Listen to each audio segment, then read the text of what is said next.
আজ আপনাদের সামনে আমি নতুন একটি ফল এনেছি। নতুন না, পুরনো বলতে পারো, আর অনেকে যারা চেনে না তাদের কাছে নতুন। এই ফলটির নাম কি বলো? খুব চেনা একটি ফল, আবার অনেকের কাছে অচেনা। বলতে পারবে নামটি? যদি নামটি বলতে পারো তাহলে আমাকে কমেন্ট বক্সে কমেন্ট করে জানাও। বলতে পারবে না? আমি বলে দিচ্ছি, এই ফলটির নাম হলো আলু বোখরা। এটি হচ্ছে খাট্টা মিঠা খেতে লাগে।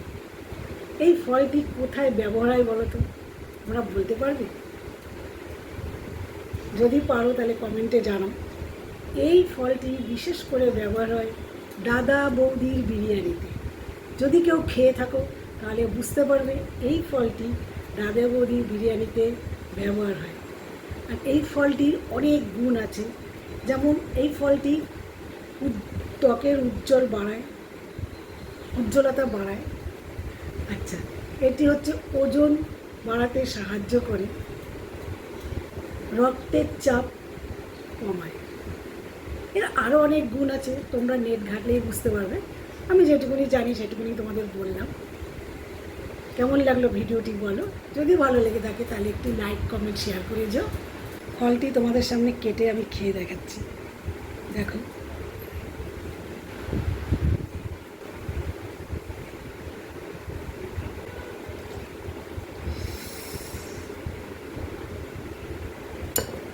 দেখো কি সুন্দর দেখেছো রঙটা, কেমন রঙটা? খেয়ে দেখাচ্ছি একটু, এই দেখো।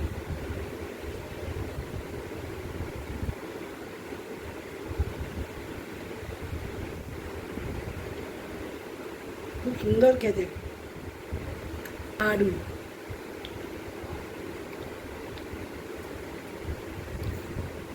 দেখুন গাছে হয়ে রয়েছে, কাঁচাতেই কত সুন্দর দেখতে লাগছে।